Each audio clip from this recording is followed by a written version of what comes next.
asalaamaaleykum wa rahmatullahi taala barakaatu ñu ngi fi ci Ndiayène Poto commune bu Sakal arrondissement bu Sakal département bu Louga ci bis bu tedd bi léeg-léeg jébal Soxna Khady Ndaw mu wax ci turu jigéen ñi Soxna Khady. maa ngi leen di nuyu di leen ziar di nuyu autorité yi di nuyu ñëpp ñun nag suñu tawat bëriwul ñoo leen di tàllal suñu loxo di leen ñaan jigéen ñi nekk fii sonn nañ amuñu ndox amuñu courant amuñu machine amuñu yoon ku ñu ci jàppale la ñu jël. loolu lañ doon sàkku ndimbal. ci wàllu góor ñi nag ñu jébbal kàddu gi Serigne Omar Ndiaye bismillah. waaw asalaamaaleykum wa rahmatullah ñu ngi leen di leen nuyu fii si Ndiayène di nuyu autorités yi nga xamante ni ñoom la yàlla teg ci boppu réew mi muy monsieur le président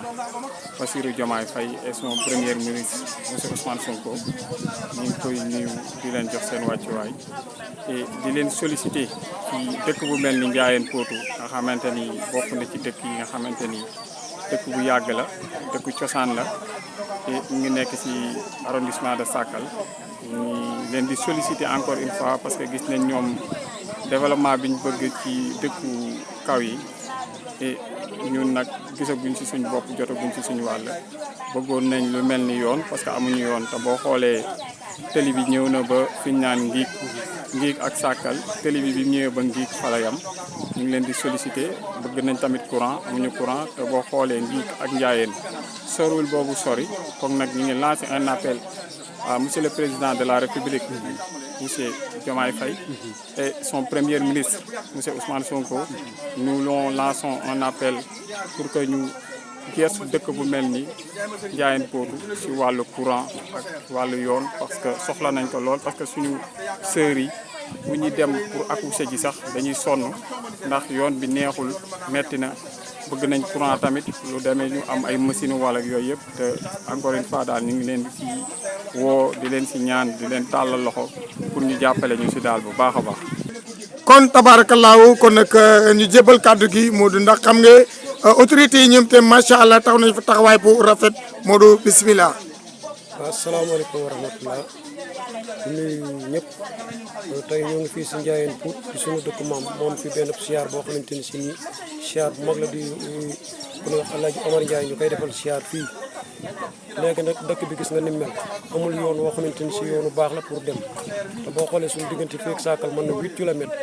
amul ndox amul courant tey kon dañuy wax suñu président Bassirou Diomaye Faye ak